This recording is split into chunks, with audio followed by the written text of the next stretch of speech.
जितना अगेती लगाएंगे उतना अधिक मुनाफा पाएंगे मटर की खेती में। और तो और किसान साथियों, खेत भी जल्द से जल्द खाली हो जाएगा, जिसमें आप हो सकता है गेहूं, प्याज या अन्य प्रकार की फसल लगा सकते हैं।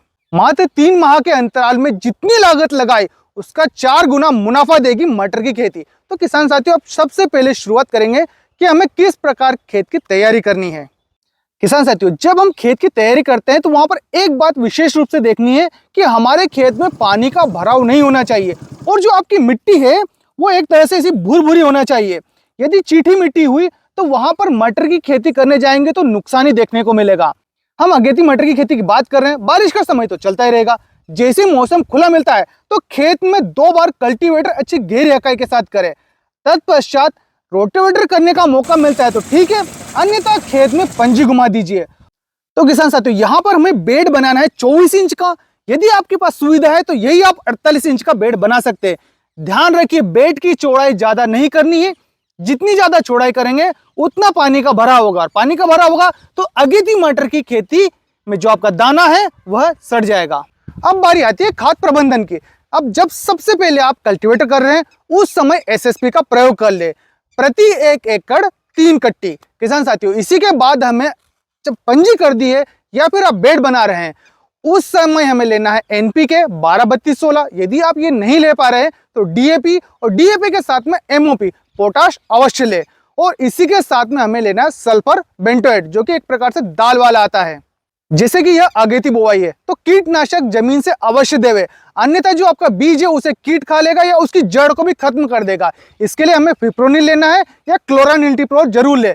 इसी के साथ में हमें यहाँ पर फंगीसाइड का प्रयोग करना है, क्योंकि इसमें विल्टिंग की समस्या अक्सर देखने को मिलती है। तो इसके लिए आप रोको पाउडर ले लें या फिर ट्राइकोडर्मा का इस्तेमाल करें। आप ट्राइकोडर्मा का इस्तेमाल कर रहे हैं तो उसका कल्चर अवश्य बनाए।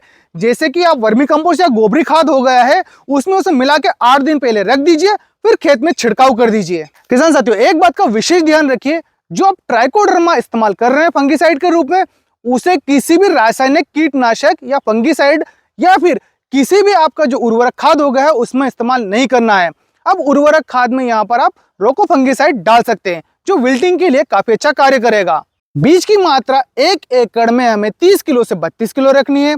वहीं बुआई की विधि 2 प्रकार से होती है, आप चाहे तो हाथ से करें या फिर मशीन से कर सकते हैं। मशीन से करते हैं तो हमें कतार एक जैसी देखने को मिलेगी, जिसमें निंदाई गुड़ाई के लिए आप डोरा पद्धति भी आसानी से इस्तेमाल कर सकते हैं।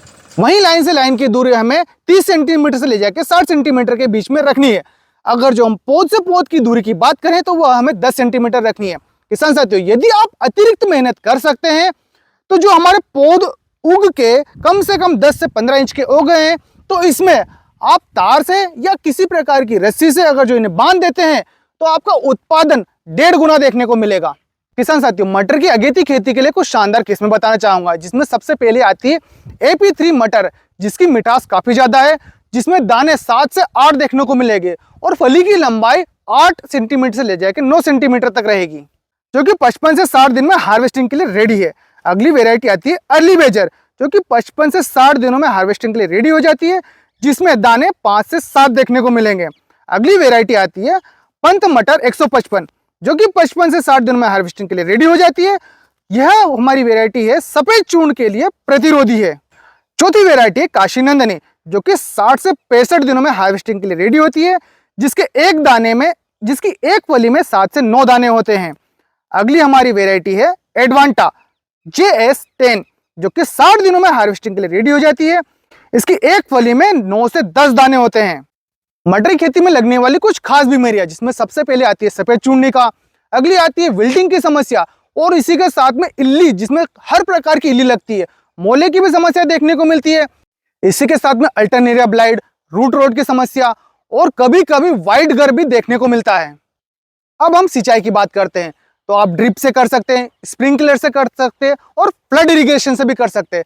पर स्प्रिंकलर में एक समस्या देखने को मिलती है कि कई बार इस पौधे में फूल झड़ सकते हैं या फिर सड़न गलन की समस्या भी सामने मिलती है। तो सबसे बेस्ट रहती है ड्रिप सिंचाई पद्धति। अब लागत की बात करें तो इसमें प्रति 1 एकड़ आपको 30,000 से ले जाके 32,000 तक खर्च आएगा। यह खर्च आपका बुआई से ले जाके तुड़ाई तक, जिसमें निंदाई गुड़ाई दवाई सब कुछ आ गया है।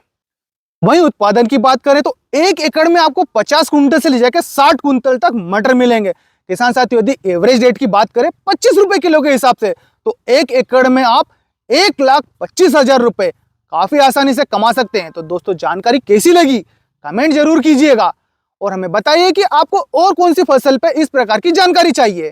धन्यवाद।